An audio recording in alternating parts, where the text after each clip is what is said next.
सध्या मुंबईमध्ये अमराठी रिक्षा आणि टॅक्सी चालकांना मराठी शिकण्याच्या मुद्द्यावरून राजकारणाला चांगलाच ऊत आलाय। या मुद्द्याला मराठी अस्मितेची किनार असल्यानं सर्वच राजकीय पक्ष सध्या माध्यमांच्या समोर आपणच मराठीचे कैवारी आहोत याचं प्रदर्शन करतायत। याच प्रयत्नांचा एक भाग म्हणून रिक्षा चालकांना मराठी येत असो किंवा नसो पण त्यांना मराठी प्रमाणपत्र देण्याची मात्र चढाओढ लागली आहे, प्रामुख्याने राजकीय पक्षात। शिंदेंच्या शिवसेनेनं सुद्धा मराठी प्रमाणपत्र देण्याचा एक खास कार्यक्रम आयोजित केला होता, पण आयोजकांच्या अतिउत्साहामुळे शिवसेनेवरतीच आता टीका सुरू झाली आहे।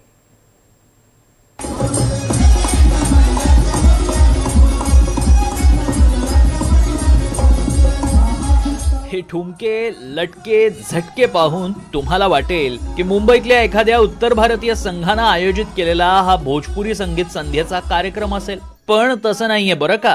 कारण हा कार्यक्रम आहे शिवसेनेचा। हो, तुम्ही बरोबर ऐकलंय, उठता बसता मराठी अस्मितेचा गजर करणाऱ्या शिवसेनेचाच हा कार्यक्रम आहे। पण मग शिवसेनेच्या कार्यक्रमात भोजपुरी नाच गाण्याचा हा कार्यक्रम का, असा सवाल तुम्हाला पडू शकतो।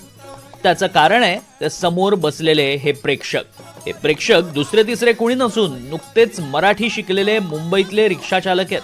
3 महिन्यात त्यांनी मराठी शिकण्याची अचाट कामगिरी केल्यानं त्यांचा सत्कार करून त्यांना मराठी शिकल्याबद्दलची प्रमाणपत्र दिली जात आहेत। पण मराठी शिकले म्हणून आपल्या मायबोलीचा म्हणजेच भोजपुरीचा किंवा अवधीचा त्यांना विसर पडू नये म्हणून शिवसेनेनं या भोजपुरी नाच गाण्याचा घाट घातला।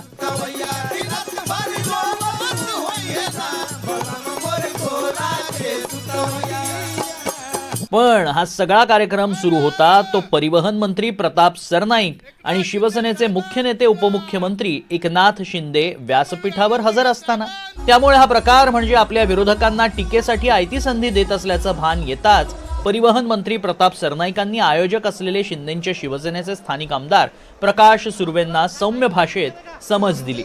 मी प्रकाश सुर्वेंना सांगितलं होतं, सचिन भाऊ, की आपला हा फक्त मराठी हा कार्यक्रम करत असताना आमचे काही अमराठी रिक्षा टॅक्सी चालक जे आहेत ते काही उत्तर प्रदेशचे आहेत, काही बिहारचे आहेत, काही गुजरातचे आहेत, काही साऊथ इंडियन म्हणजे केरला तामिळनाडूचे सुद्धा आहेत।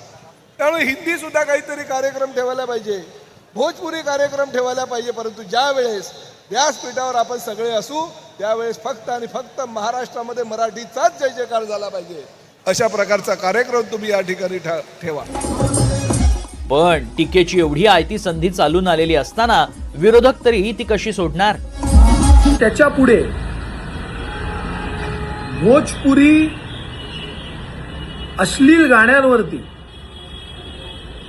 मुलींना तिथे व्यासपीठावर नाचवण्यात आलं आणि अशा प्रकारचेच कार्यक्रम घेण्यात यांना फार स्वारस्य आहे या रंगेल आमदारांना। परंतु हा विषय फक्त आमदारांपुरता राहत नाही, तर उपमुख्यमंत्री हे देखील त्या कार्यक्रमाला गेले होते आणि त्या उपमुख्यमंत्र्यांनी वारंवार सांगायचं वारसा बाळासाहेबांचा वगैरे, आणि हे महाराष्ट्राचं कोणत्या प्रकारचा वारसा जपतायत आणि कोणाचा वारसा जपतायत। प्रकाश सुर्वेंकडून तुम्ही काय अपेक्षा करणार?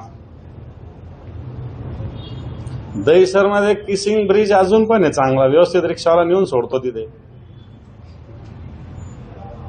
दहीसरमध्ये। मग तुम्ही त्या प्रकाश सुर्वेंकडून काय अपेक्षा करणार?